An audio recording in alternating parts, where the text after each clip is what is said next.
എങ്ങനെയായിരിക്കും ഭാരതം തിരിച്ചടിക്കുക എന്നത് ഭാരതത്തിലെ ഓരോ രാജ്യസ്നേഹികളുടെയും മനസ്സിലെ ഉത്തരം കിട്ടാത്ത ചോദ്യമാണ്. പെഹൽഗാം ആക്രമണം നടന്നിട്ട് 14 ദിവസത്തോട് അടുക്കുകയാണ്. എന്നാൽ ഇനിയും ഉത്തരം കിട്ടുന്നില്ല. എങ്ങനെയാണ് ഇന്ത്യ തിരിച്ചടിക്കുക? ഉറിയിലും പുൽവാമയിലും കരവ്യോമസേനകൾ തിരിച്ചടി നൽകിയപ്പോൾ 3 സേനകളെയും ഒരുപോലെ ഒരുക്കി പാകിസ്ഥാന് തീപാറുന്ന മറുപടിക്ക് ഒരുങ്ങുകയാണ് ഇന്ത്യ. അതിവേഗ ആക്രമണത്തിന് വ്യോമസേന റഫാൽ പോർ വിമാനങ്ങൾ സജ്ജമാക്കിയെന്ന റിപ്പോർട്ടുകൾ പുറത്തു വന്നിരുന്നു. റഫാൽ പോർ വിമാനങ്ങളിൽ നിന്ന് സ്കാൽപ്, മീറ്റിയോർ, ഹാമർ മിസൈലുകൾ ലക്ഷ്യസ്ഥാനത്തേക്ക് തൊടുക്കാൻ സാധിക്കും. 450 കിലോ പോർമുന വഹിച്ച് 300 കിലോമീറ്റർ ദൂരത്തിൽ ആക്രമണം നടത്താൻ ശേഷിയുള്ളതാണ് റഫാലിൽ നിന്ന് തൊടുക്കാൻ കഴിയുന്ന എയർ ടു ഗ്രൗണ്ട് സ്കാൽപ് മിസൈലുകൾ. 120 മുതൽ 150 കിലോമീറ്റർ ദൂരത്തിൽ പ്രഹരിക്കാൻ ശേഷിയുള്ളതാണ് എയർ ടു എയർ മീറ്റിയോർ മിസൈലുകൾ. പാകിസ്ഥാൻ യുദ്ധവിമാനങ്ങളെ നേരിടാൻ റഫാൽ യുദ്ധവിമാനങ്ങൾക്ക് ഇതിലൂടെ സാധിക്കും. ഇതിനിടെ പടിഞ്ഞാറൻ മേഖലയിലെ എയർബേസുകളിലെ ഓപ്പറേഷൻ റെഡിനെസ് പ്ലാറ്റ്ഫോമുകളുടെ എണ്ണം വ്യോമസേന വർദ്ധിപ്പിച്ചു. ഇതോടെ എപ്പോൾ വേണമെങ്കിലും ടേക്ക് ഓഫ് ചെയ്യാൻ പാകത്തിന് മിസൈലുകൾ ഉൾപ്പെടെ സജ്ജമാക്കിയ 2-3 പോർ വിമാനങ്ങൾ എയർബേസിന് സമീപത്തെ ഈ പ്ലാറ്റ്ഫോമുകളിൽ സജ്ജമാക്കി നിർത്തിയിരിക്കുകയാണ്. അതിർത്തിയിൽ വ്യോമസേന വിമാനങ്ങൾ നിരന്തരം പട്രോളിംഗും നടത്തുന്നുണ്ട്. നാവികസേനയും തിരിച്ചടിക്കാൻ സജ്ജമായി അറേബ്യൻ കടലിൽ യുദ്ധക്കപ്പലുകൾ വിന്യസിച്ചിട്ടുണ്ട്. സമുദ്ര പെട്രോളിംഗ് വിമാനങ്ങളും കപ്പലിൽ സഹായക വിമാനങ്ങളുമുള്ള വെസ്റ്റേൺ ഫ്ലീറ്റിന്റെ എല്ലാ പ്രവർത്തനക്ഷമമായ മുൻനിര യുദ്ധക്കപ്പലുകളും കടലിലുണ്ട് എന്നാണ് റിപ്പോർട്ടുകൾ. പെഹൽഗാം ഭീകര ആക്രമണത്തിന് ഇരയായവർക്ക് നീതി ലഭ്യമാക്കാൻ കനത്ത തിരിച്ചടിക്ക് രാജ്യം സജ്ജമായി എന്ന വിവരങ്ങൾ തന്നെയാണ് പുറത്തുവരുന്നത്.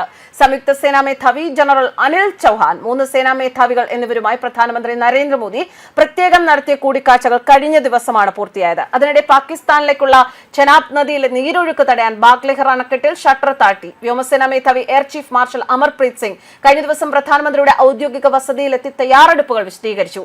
ശനിയാഴ്ച നാവികസേനാ മേധാവി അഡ്മിറൽ DK ത്രിപാഠിയും ഏപ്രിൽ 30 കരസേനാ മേധാവി ജനറൽ ഉപേന്ദ്ര ദ്വിവേദിയും സേന സുസജ്ജമാണെന്ന് പ്രധാനമന്ത്രിയെ അറിയിച്ചിരുന്നു. മഹാരാഷ്ട്രയിലെ മധ്യപ്രദേശിലെ ഉൾപ്പെടെ ആയുധ നിർമ്മാണ കമ്പനികളിൽ ജീവനക്കാരുടെ അവധികൾ റദ്ദാക്കിയിരിക്കുന്നു. അതേസമയം തുടർച്ചയായ 10ാം ദിവസവും ജമ്മു കാശ്മീരിലെ നിയന്ത്രണ രേഖയിൽ പാക് പ്രകോപനമുണ്ടായി എന്നാണ് വിവരങ്ങൾ. ഇന്ത്യൻ സേന രൂക്ഷമായി തിരിച്ചടി നൽകുകയും ചെയ്തു.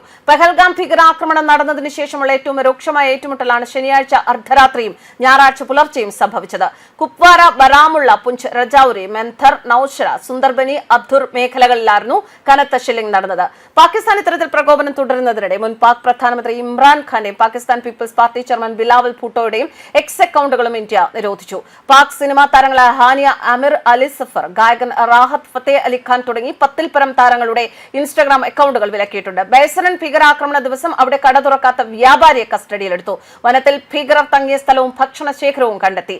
അതേസമയം പഞ്ചാബ് ഫിറോസ്പൂരിലെ സൈനിക മേഖലയിൽ കഴിഞ്ഞ ദിവസം രാത്രി 9 മുതൽ 9:30 വരെ വൈദ്യുതി അണച്ച് ഇന്ത്യൻ സൈന്യം പരിശീലനം നടത്തി. പാകിസ്ഥാനുമായുള്ള സംഘർഷം രൂക്ഷമായ സാഹചര്യത്തിലാണിത്. എന്നാൽ ഇന്ത്യയുടെ പ്രഹരത്തിൽ നിന്ന് രക്ഷപ്പെടാൻ ആണവായുധ ഭീഷണി ആവർത്തിക്കുകയാണ് പാകിസ്ഥാൻ. റഷ്യയിലെ പാകിസ്ഥാൻ അംബാസഡർ മുഹമ്മദ് ഖാലിദ് ജമാലിയാണ് ഏറ്റവും ഒടുവിൽ ഭീഷണി മുഴക്കിയത്. ഇന്ത്യ ആക്രമിച്ചാൽ ആണവ പരമ്പരാഗത ആയുധങ്ങൾ അതിന്റെ പൂർണ്ണശേഷിയോടെ പ്രയോഗിക്കും എന്നാണ് റഷ്യൻ ടെലിവിഷന് നൽകിയ അഭിമുഖത്തിൽ അവർ പറഞ്ഞിരിക്കുന്നത്. എന്തായാലും ഇന്ത്യ ആക്രമിച്ചേക്കും എന്ന കാര്യത്തിന് യാതൊരു സംശയവുമില്ല. എന്നാൽ അത് എപ്പോൾ, എങ്ങനെ എന്നുള്ളതിന് ഒരു സാവകാശം എടുക്കുകയാണ് പ്രധാനമന്ത്രി നരേന്ദ്രമോദി. എല്ലാം മറ്റുള്ളവരുടെ ഊഹത്തിനനുസരിച്ച് വിടുന്ന പതിവ് പ്രധാനമന്ത്രി നരേന്ദ്രമോദിക്കില്ല.